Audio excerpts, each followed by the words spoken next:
Bonjour, bonsoir, bienvenue sur le plateau de Forme, le magazine qui donne la parole aux femmes sur tous les sujets qui nous intéressent. Aujourd'hui, nous allons parler de Netflix, nous allons parler de don du sang, de transfusion, nous allons parler de famille, de la fleur, nous allons parler de bandits.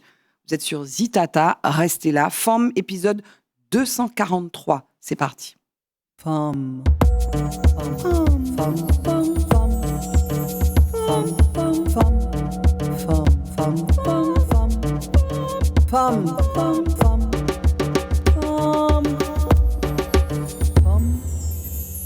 Forme, mais on danse sur le générique de Forme. Il y a le tambour. Comment ça va, mesdames? Ça va très bien, et toi? Ça va, moi, ça va super bien. Dès que je me retrouve sur ce plateau, là, Zitata, le plateau de Forme, je suis heureuse. Il y a avec nous Ambre Boza qui dansait. Et qui a sursauté aussi d'ailleurs. Peu. Pourquoi? Avec la musique? Mais en fait, je m'y attendais pas. Est-ce que ça vient de là? Je te regardais là, je t'en forme, je fais Voilà. Et puis il y a aussi Mélanie Adel. Comment ça va? Je vais bien. Voilà, ça s'écrit Adol, mais ça se prononce Adel. Et tout à fait, voilà, c'est ça. On a eu toute une discussion avant, voilà, quand on faisait le check-up là, comment ça s'écrit. Et j'avais mis un accent, donc c'est bien Adel. C'est ça. Voilà, mais ça se prononce Adèle. Mélanie Adel, merci d'être là. Je disais qu'on allait parler de bandits, qu'on allait parler de don du sang, de l'établissement français du sang, EFS. Est-ce que vous pouvez vous présenter, s'il vous plaît? On va commencer par Mélanie. Bien sûr. Donc, je suis Mélanie Adel et je suis directrice de la communication et du marketing de l'établissement français du sang, Martinique. Ok, donc ça commence toujours comme ça dans cette émission. Les gens mettent la casquette. À la ville, je suis ça et comme ça. C'est l'éthos. Aussi, je m'appelle Mélanie. Et puis, moi, je suis directrice. Ok, ouais, on va revenir à toi, Mélanie. Avec plaisir. Voilà, on va prendre notre temps pour savoir qui tu es et pourquoi tu fais ça, pourquoi tu fais ce que tu fais. Et puis, il y a Ambre Boza. Allons regarder ce que nous dit Ambre. Ben là, je vais choisir une casquette, parce qu'il y en a plein. Oui, voilà. Et là, je vais me présenter en tant qu'Ambre Boza, qui joue le rôle d'Annabelle dans la série Bandit. D'accord. Mais Ambre, alors on va dire, moi je vais rajouter que Ambre est aussi Miss Martinique 2019. Tu la connais? Oui. Voilà, Miss Martinique 2019. Et puis elle va nous raconter le cinéma. C'est vrai que tu vas beaucoup nous parler de Bandit, qui était une aventure extraordinaire. Exceptionnelle. Franchement, depuis le début, parce que j'ai commencé en tant qu'assistante de casting. Oui. Donc ça fait 2 ans que je suis sur le projet. Oui. Le projet existe depuis plus de 2 ans. Et de voir toutes les étapes comme ça se dérouler jusqu'à l'avant-première d'hier. Oui. Exceptionnel. D'ailleurs, au moment où on enregistre l'émission, parce que cette émission, on est transparent, on est complètement transparent avec le public, on enregistre l'émission de Forme dans les conditions du direct, c'est-à-dire qu'il n'y a pas de coupe, sauf si vraiment on a un problème technique ou bien de santé. Mais voilà, l'émission, on l'a enregistrée le lendemain de l'avant-première de Bandit, qui est vraiment une série événement. J'imagine que tu en as entendu parler, Mélanie. Largement. Qu'est-ce que J'en ai tu entendu parler beaucoup autour de moi et j'ai hâte de voir. Qu'est-ce que tu as entendu? Parce qu'ils sont venus filmer, après il y avait un embargo, il fallait pas en parler, et puis là, maintenant, ça sort le 9 avril. Exact. Qu'est-ce que tu en as entendu dire? J'ai surtout entendu dire beaucoup de gens qui ont envie d'aller voir, de voir la série. Et puis surtout, c'est la première fois en fait qu'il y a une production de Netflix en Martinique, donc c'est assez exceptionnel. Donc je pense que c'est surtout beaucoup de curiosité en fait que les gens veulent voir en fait qu'est-ce que Netflix est venu faire en Martinique. Voilà. Mais en fait, alors on va dire, donc il y a eu l'avant-première mondiale, la série sort le 9 avril, elle sera traduite en 17 langues. Donc elle sera doublée en 17 langues, oui. Mais il y aura les sous-titres dans plus encore. D'accord. Et puis elle sort dans 190 pays. C'est ça. Et elle sera doublée avec les sous-titres. Voilà. C'est ça, c'est-à-dire qu'on pourra entendre la voix en japonais. J'ai trouvé ça exceptionnel. Oui. J'ai regardé le trailer en japonais. Je trouve qu'il y a une énergie de dingue. Il y a en anglais, en espagnol, en allemand, en turc. Et alors, comme on parle de la langue, donc c'est une langue, donc les personnages dont le tien, donc les gens parlent français, ils parlent créole, on parle beaucoup créole. Ah oui, il y a même des dialogues qui sont complètement en créole. Il y a des scènes qui ont été tournées full créole. D'accord. Et alors, on va y revenir largement. Donc, toi, ton rôle, c'est Annabelle. C'est ça. J'avais envie de dire, c'est un peu l'atout séduction, avec une forme de fragilité, mais en même temps tellement de force, quoi. Parce qu'il y a des situations dans lesquelles elle se retrouve. Il faut vraiment en avoir sous le capot, pour rester tout à fait poli, pour affronter ces situations-là. Ah oui, clairement. Mais dès le début, elle est tourmentée par la vie, en fait. Oui. Je pense qu'on peut dire ça. Et elle a une fragilité. Puis finalement, elle se brise à la mort de sa mère. Oui. Où elle se sent coupable. En fait, depuis des années, elle se sentait déjà coupable, et là, vraiment, elle s'effondre. Et finalement, elle se reconstruit petit à petit, on se rend compte qu'en fait, ouais, elle en a. Hein. Et alors, c'est vrai que, parce que tu sais, j'annonce l'émission, j'annonce les mots-clés. Et j'avais écrit drogue. En fait, j'ai effacé drogue. J'ai peut-être pas dit famille, mais en fait, ce qui caractérise, c'est vrai qu'on parle de deal dans cette série, mais ça parle beaucoup de la famille Lafleur. C'est le J'ai dit sujet la famille principal. Lafleur. C'est le sujet principal. Et qu'est-ce que tu aurais envie de dire de ce sujet principal? Qu'est-ce que ça dit, au fond, de la famille? Ça donne déjà la place de la mère dans la famille, et puis la place de la famille dans la société aussi, la force que c'est, parce que la famille Lafleur, plus qu'une famille, c'est un clan. Oui. Et vraiment, l'objectif, c'est de rester unis à tout prix, rester ensemble, et chacun apporte sa pierre à l'édifice. Chacun met sa pièce dans la jarre. Oui. Quand vous verrez, vous comprendrez la ref. Alors, Quand ils verront, ils vous comprendront. Oui, bien sûr. C'est une image qui revient, et on va continuer de découvrir effectivement cette série Bandit, qui est vraiment une série événement. On disait qu'elle allait être diffusée partout dans le monde, donc c'est effectivement une occasion de voir la Martinique, et pas seulement les beaux paysages de la Martinique, et pas seulement Trénel, parce qu'il y a des scènes qui se tournent à Trénel, entre autres, mais de comprendre aussi ce qui fait l'actualité de la Martinique, quoi. Certains peuvent voir, oui, on va parler du problème de narcotrafic, oui, mais le problème du narcotrafic, c'est une réalité. C'est la réalité, quoi. Hier, on parlait de ce procès qui a lieu et qui met en cause un joueur, Monsieur Nedra, qui a fait passer 100 kilos de cocaïne à l'aéroport. Donc c'est effectivement notre réalité, n'est-ce pas? Comme est notre réalité, et là je me tourne vers Mélanie qui a mis sa casquette EFS. Notre réalité, c'est aussi une dépendance. Quand on parle de sang, c'est une dépendance à l'égard de l'extérieur, notamment de la France. Tout à fait. On n'est pas, loin s'en faut, on n'est pas autosuffisant pour nos besoins en sang et en poche de sang. Tout à fait, puisqu'en fait, on a à peu près la moitié des poches de sang qui viennent de France hexagonale. Alors, il y a quelques semaines, en fait, dans l'année où on arrive, en fait, à mobiliser suffisamment de personnes pour avoir suffisamment de poches pour des transfusions, pour soigner les patients de la Martinique. Mais dans l'ensemble, en fait, la moitié des poches vient de France hexagonale. Ouais, et c'est quoi les besoins? C'est quoi les besoins? Pourquoi on a besoin de sang? Alors, les personnes qui vont recevoir des transfusions, ça va être des personnes qui vont soit faire une hémorragie, par exemple, suite à un accident de la vie quotidienne, un accident de la route, par exemple. Ça peut être aussi des femmes qui accouchent, parce que lors de l'accouchement, en fait, les femmes peuvent être sujettes à ce qu'on appelle l'hémorragie de la délivrance. Ça peut être aussi des personnes atteintes de cancer, parce que malheureusement, on a un cancer, en fait, on doit recevoir un traitement qui permet de continuer à se battre, en fait, et à recevoir des chimiothérapies ou des radiothérapies. Et ce traitement, il est à base de produits sanguins. Il y a aussi des personnes qui sont atteintes de drépanocytose, par exemple, qui doivent régulièrement recevoir des transfusions. Bref, il y a plein de situations qui sont assez communes, en fait, au final, et qui demandent de recevoir des transfusions de produits sanguins à base de dons de sang. Quand tu parles, faisons le point. Quand tu parles de produits sanguins, moi je pense que le sang c'est rouge, mais c'est que ça, non? Non, c'est pas que ça. En fait, tu peux parler des os, s'il te plaît. C'est pour ça que je parle de produits sanguins, parce qu'en fait, donc les dons de sang arrivent effectivement dans des poches, et les poches sont rouges, puisqu'en fait, la totalité du produit est rouge.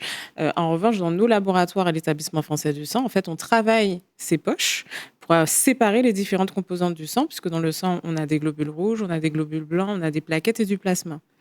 Et donc, on sépare l'ensemble de ces produits de manière à ce que chaque produit puisse aller au patient qui a besoin de ce type de produit, puisque chaque produit a une finalité différente.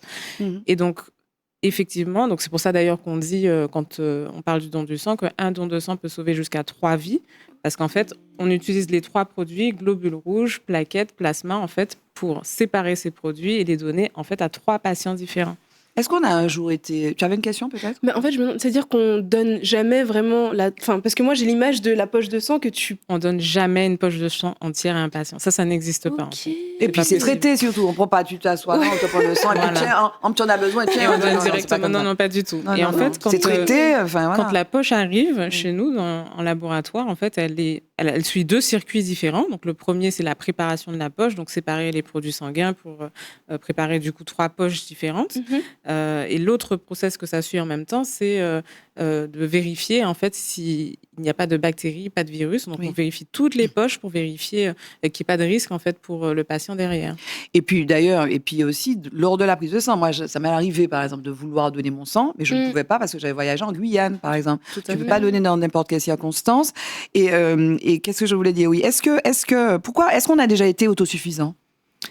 Il fut un temps, j'ai envie de dire oui. Oui. Malheureusement, j'ai pas eu la chance de vrai découvrir cette situation puisque je suis à l'établissement français du sang depuis 3 ans maintenant et depuis que j'y suis, ce n'est pas le cas. Sans doute bien avant 2018, bien avant ça en fait. Et on sait probablement. pourquoi les gens ne donnent pas leur sang suffisamment? Alors c'est une situation qu'on retrouve en France, dans la France entière en fait. Même en Hexagone, on voit bien que les gens de manière générale se mobilisent un peu moins. Alors on suppose en fait avec toutes les études sociologiques qui existent que c'est aussi lié au climat social en fait et que le Covid par exemple, ça a aussi fait les gens se questionner sur leur état de santé, sur la santé de manière générale. En Martinique et en Guadeloupe, on constate que l'ensemble des problématiques de santé publique aussi comme le chlordécone font par exemple que les gens ont moins confiance en fait en eux-mêmes, en leur propre santé et puis en prévention. Ouais, voilà, c'est ça. Il y a un petit peu de sujets mystiques qui se rajoutent avec le Covid, tous les vaccins, enfin le vaccin et toute la communication qu'il y a eu autour du vaccin. La piqûre, la piqûre. Ouais, voilà, comme c'est une piqûre, on te prend le sang. Donc c'est très mystérieux et les gens font un amalgame entre ce qu'on donne, le vaccin, et puis le don du sang, qui est en fait quelque chose qu'on extrait du corps. Et donc. Et vous avez étudié ça? Oui, on y travaille. D'ailleurs, il y a une étude qui est en cours sur les Antilles, parce qu'en fait, je travaille sur la zone Antilles-Guyane. Une étude qui a pour objet en fait d'examiner justement les comportements, les freins et motivations en fait à donner son sang aux Antilles, pour comprendre pourquoi aux Antilles on donne moins son sang aussi qu'en Hexagone. Il y a peut-être des choses religieuses aussi. Autour du vaccin, il y avait aussi certaines églises qui sont contre le vaccin, etc. Et donc, il y a aussi ces éléments-là. Il y a un peu de ça. Alors, je le vois beaucoup parce que toute l'équipe de l'établissement français du sang passe beaucoup de temps sur le terrain, à la fois pour des collectes, mais aussi pour discuter avec la population et faire de la sensibilisation. Et on se rend compte que on a pas mal de remarques ou de questions sur oui, mais si je donne mon sang, je vais donner mon esprit, ou voilà, des choses un petit peu mystérieuses.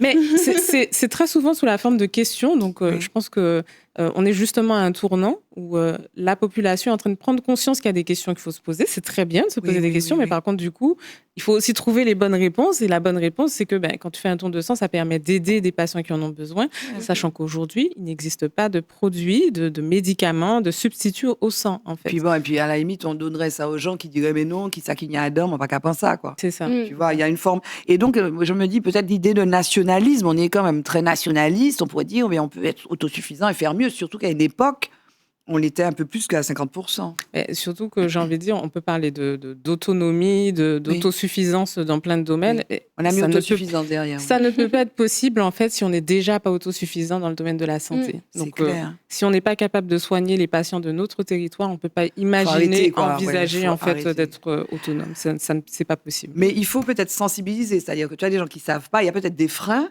mais il faut aller vers. Donc, c'est aussi votre politique. Aller vers. C'est ça. C'est d'aller vers, c'est d'être disponible pour répondre à toutes les questions. C'est que il n'y a pas de sujet tabou. On essaye d'ouvrir les portes. Par exemple, la semaine dernière, il y a des étudiants de l'Université des Antilles qui sont venus dans les laboratoires pour visiter les laboratoires, vérifier un peu ce qu'on leur apprend et voir de manière un peu palpable et concrète à quoi ça ressemble dans la pratique. Donc, on est vraiment dans une politique de porte ouverte pour faire découvrir. Il y a une durée de péremption des poches? Oui. Ah, ok. En fonction des produits, les produits périment. Donc, ça dure entre 7 à 10 jours, par exemple, pour... certains produits sanguins périment très vite. Ah bon? Oui, mais alors, on pourrait être inquiet.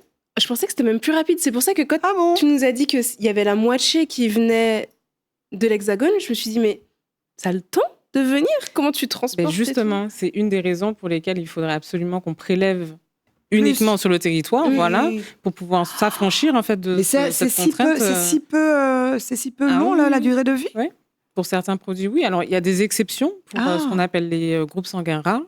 Une personne qui a un groupe sanguin rare, en fait, pour démystifier ce que c'est un groupe sanguin qu'on va retrouver chez moins de 4 personnes sur 1000. Tu connais ton groupe sanguin? Plus. Ouais, je crois que moi, je suis au plus. Et c'est ça qui est magnifique. Moi, je suis à plus. Okay. Ce qui est magnifique. Rare, ça, non, c'est pas rare. Okay. Malheureusement.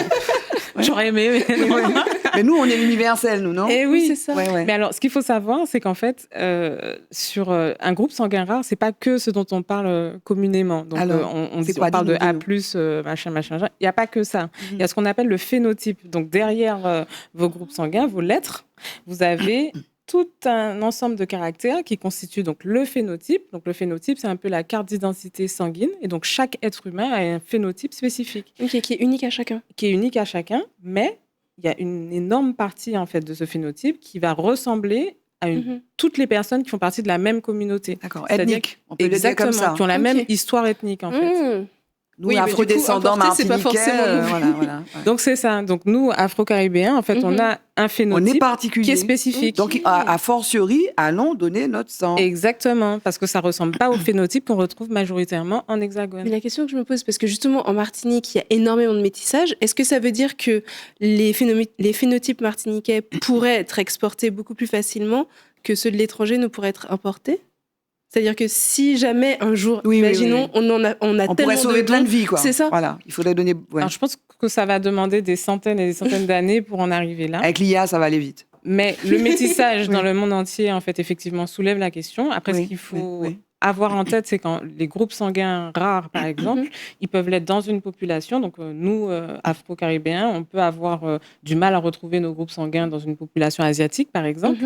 Mais ça ne serait pas le cas pour des populations afro-caribéennes. Entre nous, tu vois, on va retrouver régulièrement nos groupes sanguins, etc. Et le métissage, toi, tu t'y connais, toi. Hein, parce que Beaux-Arts, on se demandait encore l'histoire de noms. Tu vois, les noms nous amènent partout. On disait Beaux-Arts, donc je ne sais pas comment l'écrire. Tu es martiniquaise, italienne, espagnole. C'est ça. Qui c'est qui est espagnol, qui c'est qui est italien, qui c'est qui est martiniquais? Alors, après la Seconde Guerre mondiale, il y a eu une vague d'immigrants italiens qui sont arrivés en France et c'est comme ça que ma mamie et mon papy se sont rencontrés. Oui. Mais avant ça, il y a eu une guerre civile en Espagne et il y a eu une vague d'immigration d'Espagne en France et c'est comme ça que mon arrière-grand-mère et mon arrière-grand-père se sont rencontrés. D'accord. Côté paternel. Et puis, et la Martinique? Et la Martinique, c'est ma maman. Okay. C'est mes racines. Et alors, maintenant qu'on sait comment tes grands-parents se sont rencontrés, comment tu as rencontré Bandit, toi? Comment tu es venue sur ce projet-là? Alors, j'en avais déjà entendu parler par David Donat qui m'avait envoyé le flyer pour passer le casting. Oui. Donc, j'ai envoyé photo, nom, prénom, hashtag. Mais c'était au tout début. Donc, j'avais pas eu de retour. Et quelques mois plus tard, peut-être 6 ou 8 mois plus tard, je cherche du travail.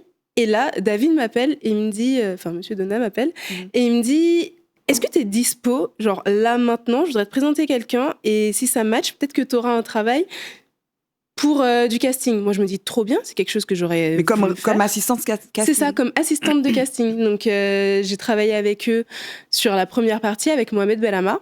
Donc là, c'était vraiment le casting sauvage à fond. Et David leur a glissé à l'oreille que j'avais déjà candidaté aussi pour passer. Mais là, je me suis dit, il y a peut-être conflit d'intérêts. Puisque je travaille là, est-ce que je peux faire les deux? Tu n'as pas de travail, tu travailles pas, mais là, tu en as 1 + 1, c'est ça, oui, tu te poses un problème. Et là, je me suis dit, je passe et on verra bien. De toute façon, j'ai bien vu toutes les personnes qui passaient.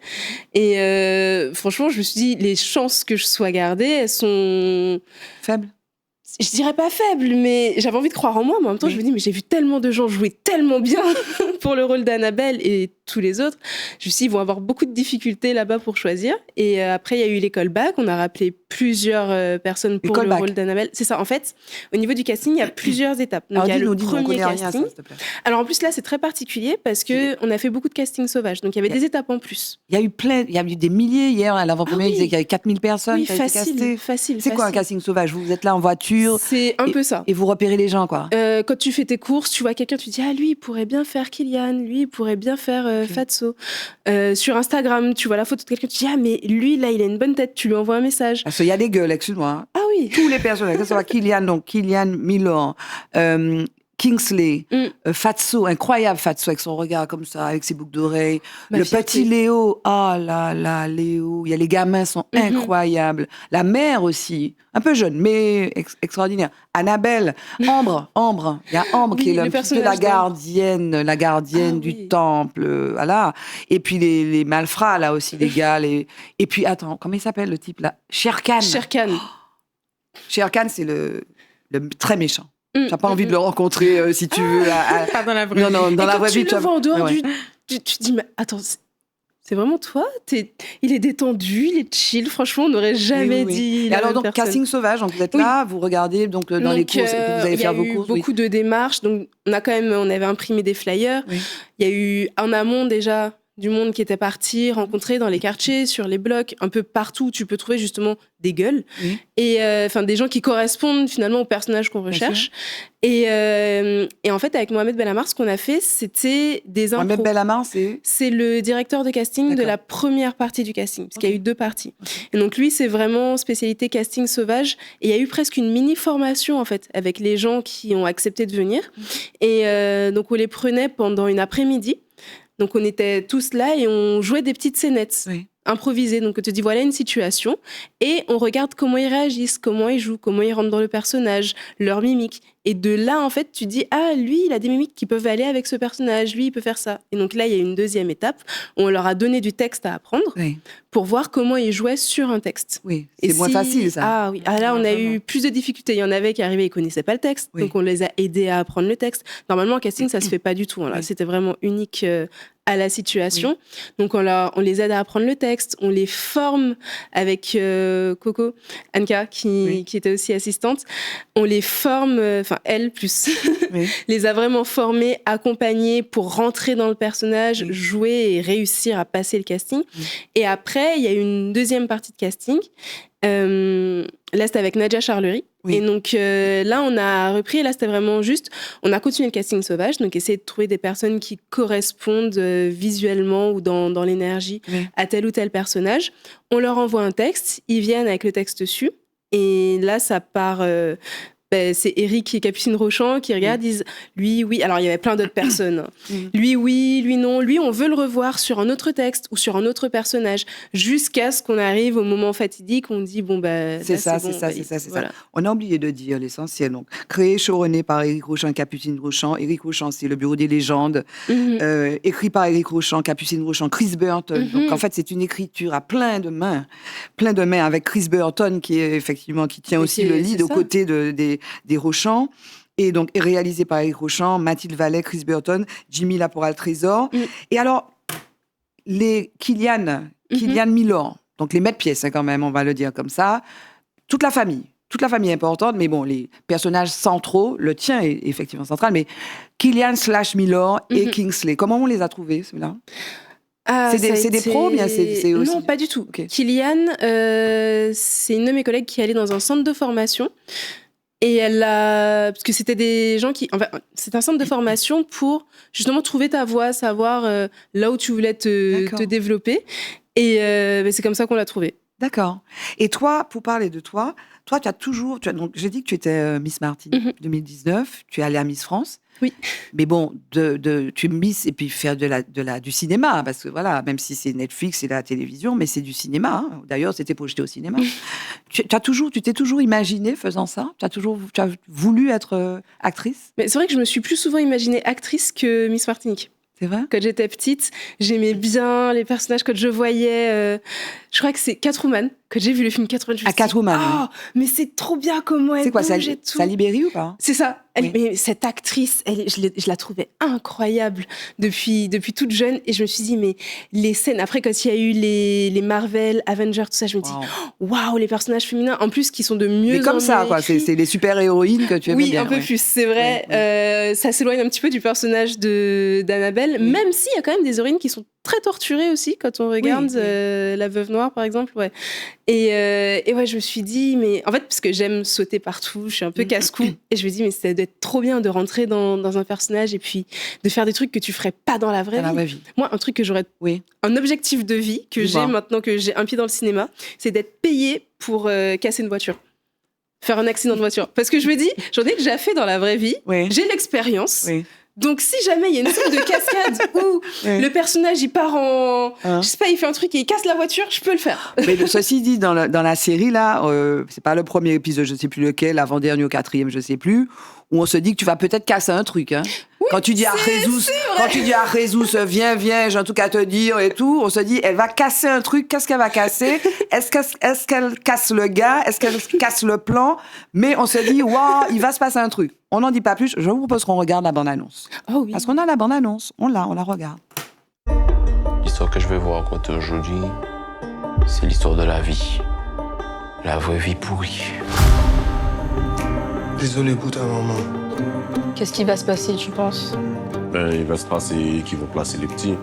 À nous tous là, on va réussir à faire vivre la famille. Donc alors, tu vas baiser la vie ou quoi?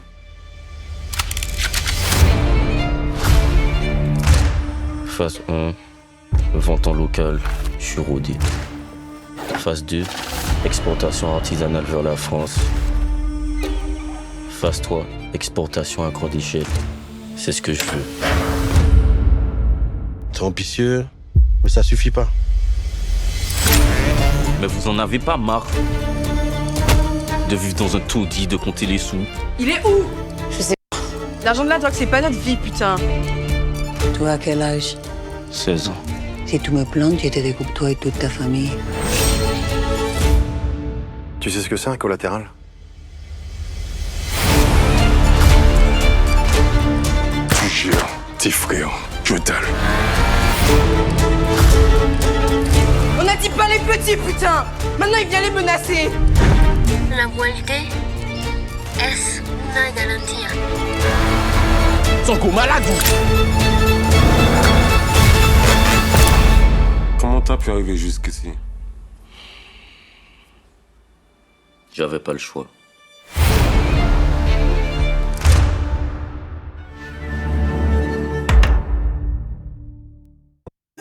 Toutoum, voilà, Mélanie là, Mélanie fait On est dedans, on va vous dire les choses aussi directement. On est dedans, nous. Mélanie, tu n'as pas vu l'avant-première? Non, pas encore. Tu es dedans? Ouais. Pourquoi? Tu regardes les séries ou pas? Ouais, je suis très série. Oui. Et là, ce que je disais, c'est Qu'est-ce qui qu'en te plaît? regardant là, les extraits, ça fait très bizarre de voir chez soi, en fait.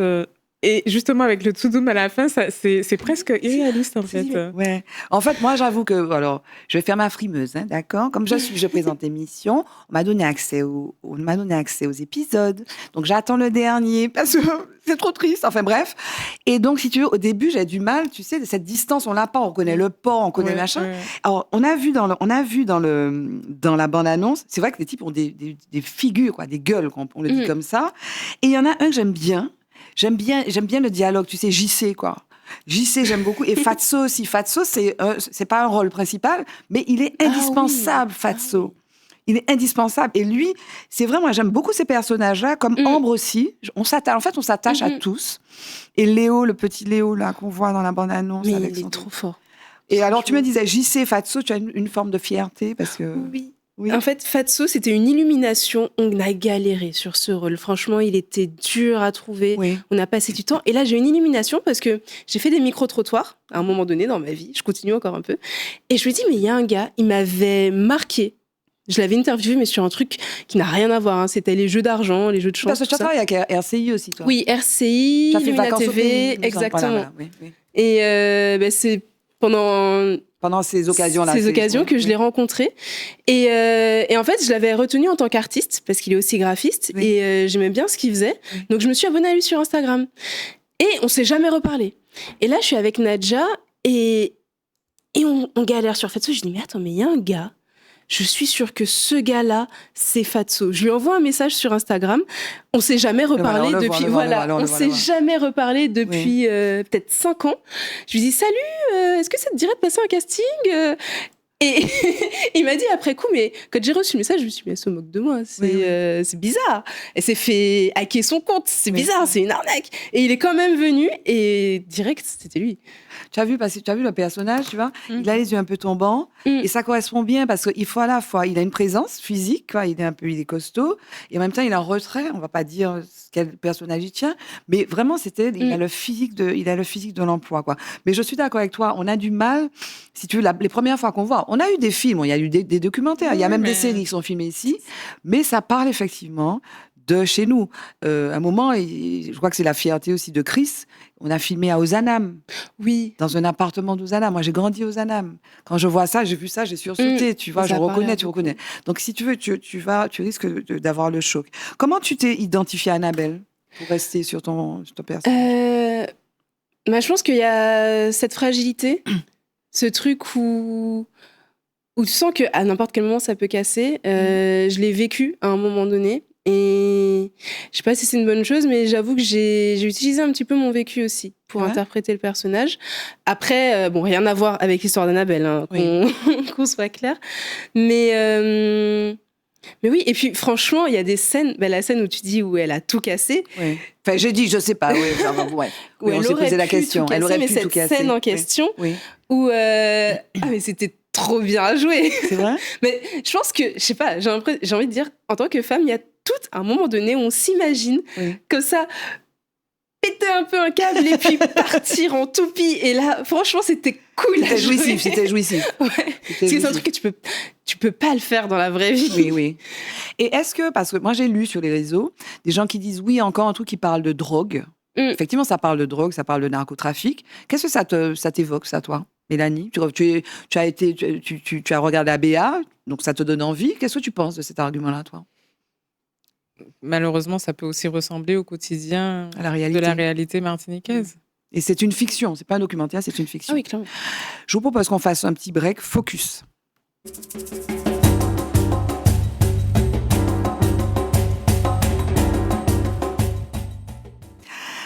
Dans Focus, alors on n'est pas, on s'extrait un petit peu de la Martinique, mais on reste dans le monde du cinéma. Cette émission s'appelant Femme, je voulais qu'on revienne sur la 98e cérémonie des Oscars qui s'est tenue à Hollywood le 18 mars dernier et qui a sacré, notamment, il y a 2 films qui sont vraiment sortis du lot, donc Une bataille après l'autre et aussi Sinners. On va revenir à Sinners, mais je voudrais qu'on voit la bande-annonce du film pour lequel Jessie Buckley a reçu donc l'Oscar de la meilleure actrice, donc c'était Hamnet. On regarde la bande-annonce. Hamnet, donc avec Jessie Buckley qui reçoit l'Oscar de la meilleure actrice.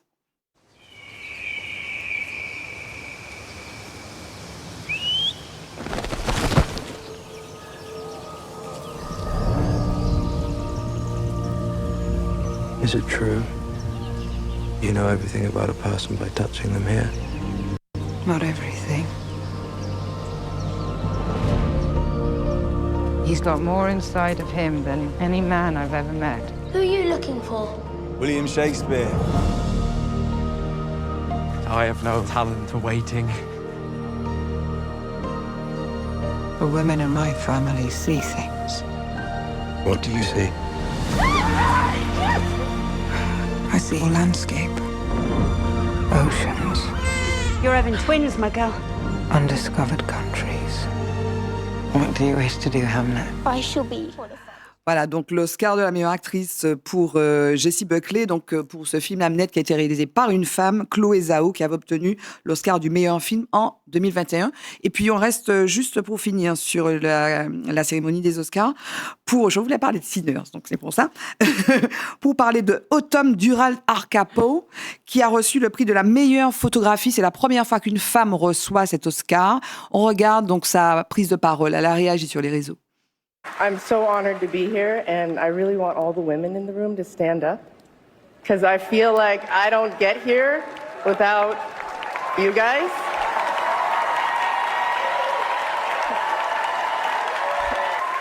I really, really, truly mean that. Voilà, Moisson, alors pour les femmes, c'est vraiment intéressant, surtout pour un film. Alors, je crois que tu l'as pas vu, hein, pas encore. Pas encore. Mais Mélanie, tu as vu Sinners. Oui. Et c'est plutôt sympa. J'ai beaucoup aimé. Oui, il y a aussi des rôles. Alors, c'est vrai que le premier rôle est tenu par Michael B. Jordan, qui joue deux personnages, mais il y a aussi des rôles de femmes très, très, très, très forts aussi dans Sinners. J'ai beaucoup aimé l'atmosphère en fait générale du film, mais c'est vrai que les femmes, ou plutôt la femme, tient une place assez centrale, même si ce sont pas c'est pas le personnage principal, mais effectivement, j'ai beaucoup apprécié ça aussi effectivement dans le scénario. Tu es très cinéphile? Ça dépend. Et toi? J'aime bien. Tu vas souvent au cinéma, tu regardes des séries Netflix, Ouais, les séries Netflix et j'avoue, ou les autres. Depuis qu'il y a le cinéma à Rivière, parce que je suis de Sainte-Luce, depuis qu'il y a le cinéma à Rivière-Salée, je kiffe. C'est vrai? Ah ouais. Et tu vois tout, mais tu es plutôt, il y a plutôt des gens que tu aimes bien. Pas tout. C'est vrai que j'y vais ponctuellement, mais des fois je me dis je devrais me faire en fait une cagnotte pour aller au cinéma, parce que. Il y a pas d'abonnement? Si, il y a, mais c'est juste moi qui fais pas ce qu'il faut. Hein. D'accord. Donc tu vas assez régulièrement? Oui, j'essaye en tout cas. Ok, jingle, mot de femme, on continue notre discussion.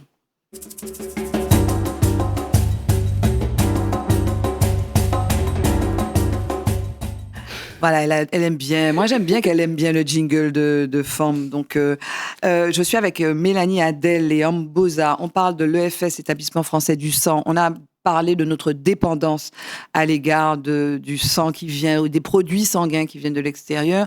On parle de Bandit avec Ambre Boza, qui a été assistante de casting, qui nous a parlé un petit peu de ces castings sauvages, et puis des personnages, et puis du personnage aussi qu'elle tient. Retour peut-être Mélanie. Donc, cette difficulté à faire les gens venir, comment on fait? Comment tu fais? Parce que toi, tu es directrice du marketing de la communication, et c'est un enjeu fondamental, ça. Comment tu fais? C'est une montagne à escalader, ça. C'est exactement ça, c'est une montagne à escalader. Alors, je me souviens que quand j'ai commencé à travailler à l'établissement français du sang, je me suis dit, il faut, et je l'ai dit d'ailleurs, il faut être conscient que c'est pas quelque chose qu'on va pouvoir surmonter du jour au lendemain.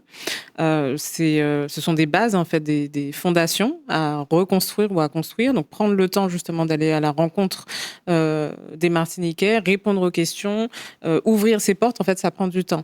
Ça prend du temps parce que ça se structure et ça s'organise, parce qu'on est une petite organisation, en fait. L'établissement français du sang, c'est une 60aine de personnes, dont le personnel de la collecte, dont le personnel en laboratoire. Donc tout de suite, en fait, quand on veut faire des grandes choses, eh bien, ça nous prend un peu de temps. Mm-hmm. Donc ça se structure sur plusieurs années, et j'espère, en fait, que d'ici quelques temps, quand on se reverra, je saurai dire, voilà, on est autosuffisant, je l'espère. Et puis, il y a la Maison du Don. Oui. C'est un peu nouveau, ça, non? Oui, alors effectivement, on a ouvert une Maison du Don à Dillon, juste en face, sans faire de publicité, d'un fast-food qui va réouvrir ses portes à Dillon. Et donc, lequel? Le McDonald's. Voilà, quels sont tous les mystères? Au moins, vous allez nous trouver facilement. On veut que les gens viennent, voilà. Quoi, donc juste en face du McDonald's de Dillon, du centre commercial d'ailleurs de Carrefour Dillon aussi. On a ouvert à l'étage donc une Maison du Don. Donc c'est très grand, c'est très lumineux, c'est hyper agréable. Et en fait, la volonté, c'était de pouvoir redonner la possibilité aux Martiniquais, après le travail ou dans leur quotidien, en fait, pas trop loin, de venir donner dans un endroit agréable. Donc, c'est un endroit qui est ouvert presque tous les jours, du lundi au vendredi, parfois même le samedi. Et par exemple, dans les choses qu'on essaye de mettre en place, c'est aussi de rendre plus accessible, en fait, le don du sang. Donc, ce que j'entends par plus accessible, c'est, voilà, je vais faire mes courses, juste après ou avant les courses, je peux aller donner mon sang. Ça peut être le samedi matin. Pendant la semaine, j'ai pas le temps. Le samedi matin, on accueille les donneurs une fois par mois, puisqu'on a mis en place des brunchs. Ooh. Donc, on a parfois des partenaires, des associations, des animations, justement, pour rendre ce moment agréable. Et l'autre format, d'ailleurs, qu'on a mis en place très récemment, ce sont des after-work. Donc, c'est une fois par mois aussi, le jeudi, de 13h à 19h à la Maison du Don, pour les personnes actives qui travaillent et qui n'auraient pas le temps sur d'autres horaires de la semaine. Et il faut dire aux gens, on ne risque rien. On a vraiment tout un protocole qui est sécurisé de A à Z. Alors, c'est pour ça que souvent, d'ailleurs, les gens ont plutôt tendance à dire « Mais vous posez plein de questions, vous demandez trop de choses. Le formulaire, là, c'est trop long. » Mais c'est fait exprès, en fait, justement. C'est pour garantir la sécurité du donneur, pour que la personne qui vient faire un don de sang, elle reparte dans la même forme, en fait, dans le même état de santé que quand elle est venue. Et c'est pour garantir la sécurité transfusionnelle aussi pour le patient. Mais ça fatigue. Et puis, ça fatigue pas non plus. On ne te prend pas 5 litres de sang, quoi. Combien de litres de sang, d'ailleurs, on a? Dans le corps humain, on a 5 litres. Ah ben, en moyenne. Voilà. Donc, non, clairement. Donc, voilà, c'est pas sineur. C'est pas sineur. Non, pas du tout. Clairement pas. Et donc, quand on fait un don de sang, on donne un peu moins de 10% de ce qu'on a dans le corps, qui se régénère assez rapidement. On prend entre 420 et 480 millilitres, parce que c'est assez normé. En fait, on a des types de poches qui sont standardisés. Et tout le process est cadré. Donc, dans tous les établissements français du sang de France, vous allez voir le même procédé partout. C'est un protocole qui a été mis en place justement pour assurer cette sécurine transfusionnelle. Et donc, on n'est pas plus fatigué que ça. En plus, on nous donne un petit casse-croûte. Oui, c'est ça. À la fin du don, on a une collation. Donc, on prend le temps de se reposer. C'est aussi un moment pour soi, en fait. On prend soin des autres, mais on prend aussi le temps de ralentir. Voilà, c'est ça. Ça rajoute des points sur le karma. Exactement. Et on peut donner combien de fois par an? Alors, pour les hommes, les hommes peuvent donner plus que les femmes. Les hommes peuvent donner jusqu'à 6 fois dans l'année. Ils n'ont pas plus de sang que nous aussi? Ils n'ont pas plus de sang, mais en fait, avec les femmes, c'est exactement avec les règles, en fait, on peut avoir tendance à être un peu plus fragilisé. Donc, les femmes ne peuvent donner que 4 fois dans l'année. Et les hommes, jusqu'à 6? 6 fois, oui. D'accord. Tu penses à y aller tous les mois?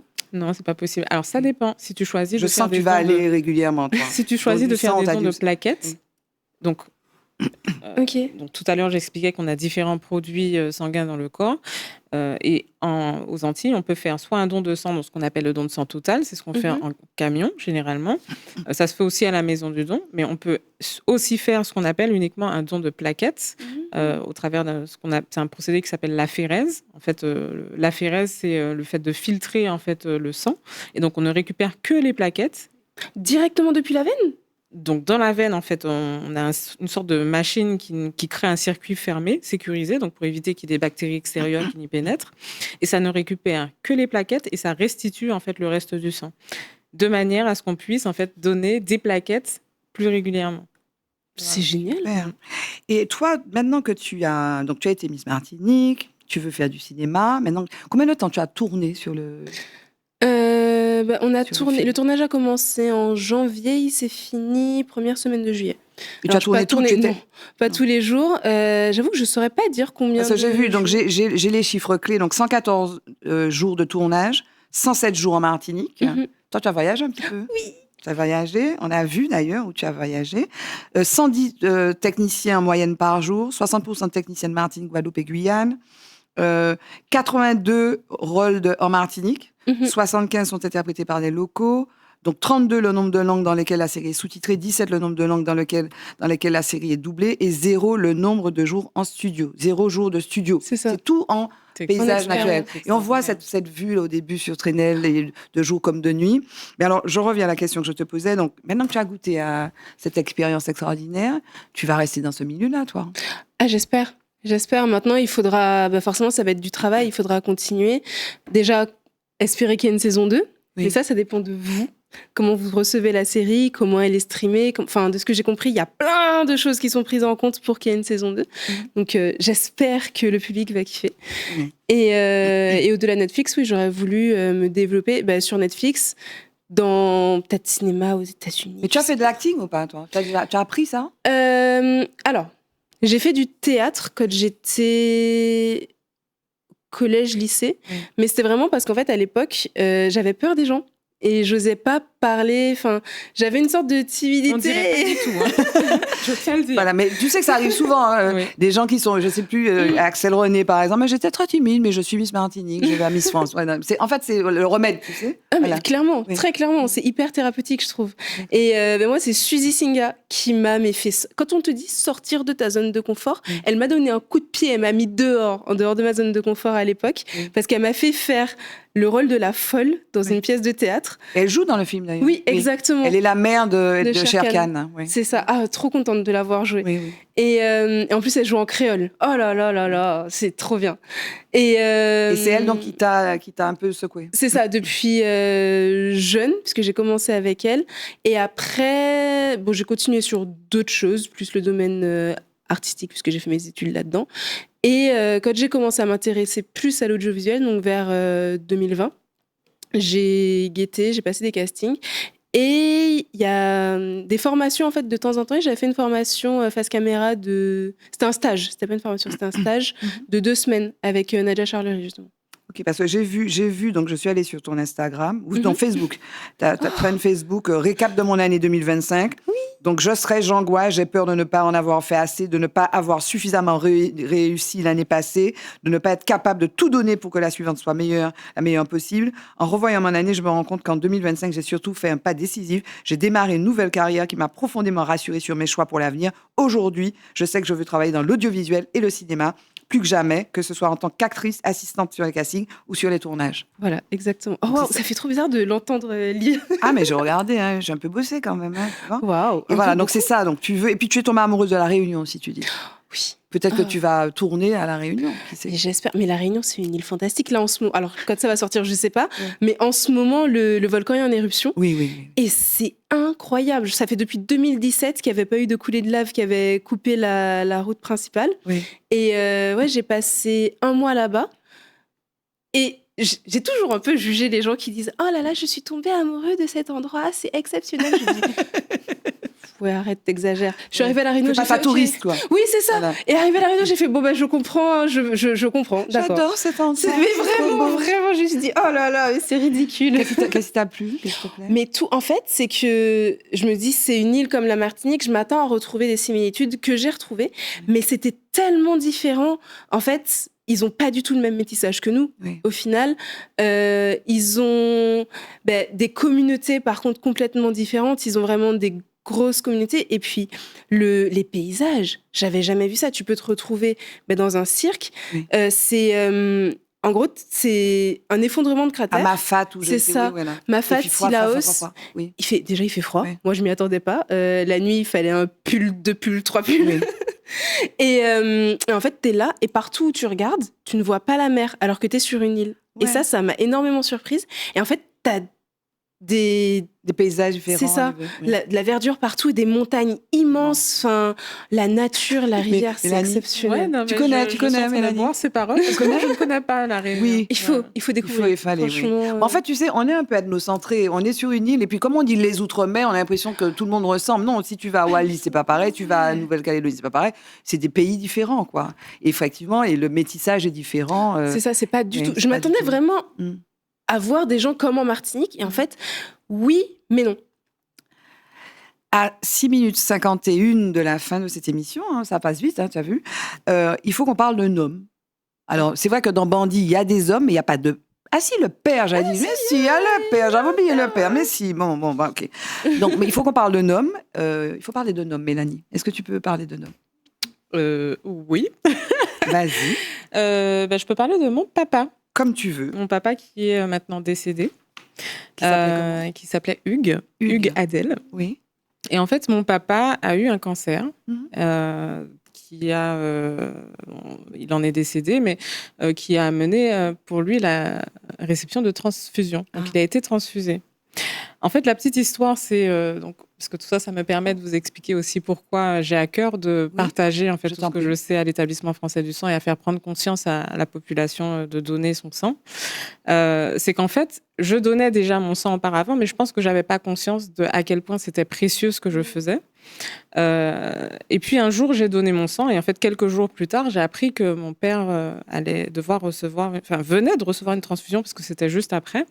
Mais le jour où j'ai donné mon sang, donc c'était à peu près la semaine précédente, donc c'était en Martinique et ce jour-là, je discute avec le personnel dans le camion et je leur dis mais en communication, pourquoi vous faites pas telle ou telle chose et est-ce que vous faites telle ou telle chose, etc. pour qu'on puisse plus parler du don du sang. Et donc le monsieur me répond, donc le monsieur qui était en collation ce jour-là. Donc je lui dis un jour je travaillerai pour l'établissement français du sang et comme mon métier c'est de faire de la communication, donc je travaillerai pour la communication de l'établissement français du sang et me voici aujourd'hui. Et donc à la suite de ça, j'ai compris en fait à quel point le geste de don de sang était puissant. Et j'ai presque envie de dire que c'est mon papa qui a été la lumière en fait qui a été faite sur Hugues. Sur tout ça. Voilà, Hugues. Merci de partager ce témoignage avec nous. Merci beaucoup. Il faut parler d'un homme, Ambre Bouza. J'ai envie de parler de mon papy. Ok. Luc Faustin Chevreuil. C'est le père de ma mère. Il parlait que créole. Il savait pas lire, pas écrire. Par contre, il comptait très bien. Il y a eu un article sur lui dans le France Antilles et je veux parler de lui parce que... Oh mon Dieu, il y a tellement de choses. Il est décédé. J'avoue, quand il est décédé, je l'ai mal vécu parce que on sait que les grands-parents vont décéder à un moment donné, mais là, j'étais pas prête du tout. Il a eu un cancer de la moelle épinière, moelle osseuse. Je sais plus. Les deux sont possibles. Mais ok. Mais un cancer qui va vite en tout cas. Okay. Et je l'ai vu parce que c'était un monsieur hyper actif, tout le temps dans son jardin. Il s'occupait de ses poules, ses cochons. C'était le vétérinaire du quartier. Il était où? À Sainte-Luce. Ah d'accord. Et quand j'étais petite, j'avais une dent qui bougeait. C'était mon dentiste attitré. Mais vraiment, il y avait personne qui m'arrachait les dents à part mon papy. Et du coup, j'étais quand même assez proche de lui. Oui. Et quand il est décédé, ça m'a profondément attristée. C'est peu de temps avant que je me présente à Miss Martinique. Et surtout, c'était un monsieur qui te racontait des histoires. Mais on le dit, en Martinique, on a un art oratoire qui est exceptionnel. Et mon papy, pour moi, c'était vraiment ça. C'était la représentation de ce truc. Et je me dis, en fait, peut-être que dans la famille, on a toujours été des acteurs. Parce que quand papy te raconte une histoire, tu es là, tu l'écoutes, t'as les paysages qui montent et tout. Il te le raconte en créole. Tu comprends pas forcément tous les mots parce que des fois, il y a des mots qui sont assez poussés, mais ouais, pour moi, c'était ça. Tu vois, j'ai oublié mon livre parce que j'avais prévu de lire un extrait d'un ouvrage. Je voulais lire ça parce que, en fait, il y a une histoire de Marie-Thérèse Longfou qui parle de Trenel, en fait. Et je voulais lire ça parce que, effectivement, dans Bandit, il y a beaucoup de choses qui se passent à Trenel. Et puis j'ai oublié, bon, il est dans mon sac, Marie-Thérèse Longfou, qui est une conteuse, en fait, qui parle notamment de Trenel. Donc ton grand-père était un conteur, Luc. Ouais, on peut dire ça. Ok, super, merci beaucoup. Jingle, le mot de la forme, y presse bout.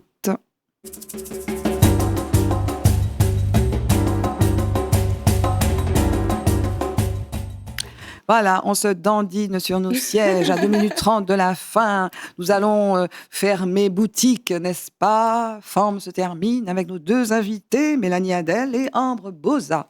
Le mot de la fin, ce sera quoi, Mélanie? Venez donner votre sang, messieurs, mesdames, c'est important. J'ai vu qu'elle le dit sur le même ton que moi. Voilà. Oui, exactement. On est embarqué par Ambre qui nous a parlé de conteur, tu sais. Venez donner votre sang. Plus la musique. Voilà, venez donner votre sang. C'est important. Si vous posez des questions, venez nous voir à l'établissement français du sang. Vous pouvez venir, vous pouvez nous appeler, vous pouvez nous suivre sur Instagram, dont 20972, mais il faut réagir. Et puis vous venez, vous faites le tour des communes, vous allez sur les places publiques le samedi, toute la semaine avec partout. Un beau bus. Voilà, il y a quelques marches à monter. C'est vrai qu'il y a un questionnaire, mais vaut mieux effectivement. Et puis après, on prend le sang. Ça dure moins de 10 minutes le prélèvement. On boit et on mange. Exactement, c'est offert. On va pas pour ça, mais voilà, on va parce que ça va rendre service à d'autres personnes et parfois à la famille.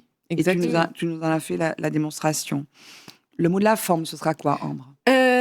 J'ai presque envie de dire, on pourrait collaborer. Comme ça, je fais des castings sauvages. Je recrute des gens qui vont aller donner leur sang. On fait ça. On s'organise un événement casting sauvage. T'es quel groupe sanguin et tout. Voilà. Ça peut être fun. Mais ouais, en fait, j'ai envie de dire, par rapport au casting sauvage, en vrai, tu sais jamais à quel moment ta vie peut basculer, en fait, et à quel moment ta vie peut changer, que ce soit en positif ou en négatif. Donc, donner le sang, c'est hyper important. Parce que si ça se trouve, le sang que tu as donné aujourd'hui, c'est celui que tu reçois demain. Que tu vas recevoir demain. Et soutenons la Martinique en donnant notre sang, et puis en regardant aussi la série. Parce que c'est aussi, pour moi, soutenir quand même une économie locale, soutenir Bandit. Et puis une fois que tu l'as vu, là, tu peux commencer à en parler. Bon, Mademoiselle, elle fait Bandit, Annabelle, mais elle est directrice de quelque chose de communication et puis de marketing aussi. Tu nous as pas tout dit, hein, toi là. Et puis on t'attend. Donc, quand tu as parlé de Catwoman, moi je te voyais bien en James Bond girl, tu sais, sortant après la série Bandit. Peut-être qu'il y aura un épisode où tu seras, voilà, tu vas sortir, voilà. En tout cas, merci Ambre d'être venue nous parler de toi, de Bandit, du tournage, du casting. Merci Mélanie d'être venue nous parler de l'établissement français du sang, de l'importance du don de sang. On retient don dans sang. Il y a sang, mais il y a don. Et puis merci à vous de nous suivre avec cette fidélité. Merci à Johan, merci à Marty, merci à David. Je vous retrouve mardi sur Zitata, plateau Femme avec des femmes tout aussi extraordinaires et inspirantes. Bye bye, à bientôt. Femme.